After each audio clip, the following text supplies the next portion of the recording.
Hello दोस्तों, नमस्ते प्रणाम। हम किरण शर्मा, हम मंजू शर्मा अपना यूट्यूब चैनल पर स्वागत कर छी। नमस्ते प्रणाम सब दीदी भाई जी के प्रणाम, सब यूट्यूब फैमिली के प्रणाम। और हम दोनों देवरानी जेठानी बहुत प्यारा से बेटी विवाह गीत गावे जा रहा है। अहाँ सब जरूर सुनब, कमेंट करके जरूर बताए गीत केहन लागल नहीं लागल।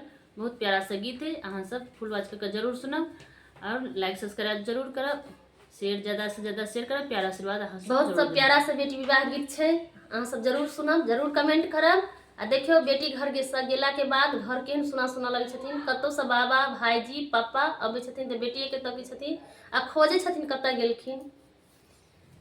खेत खरिया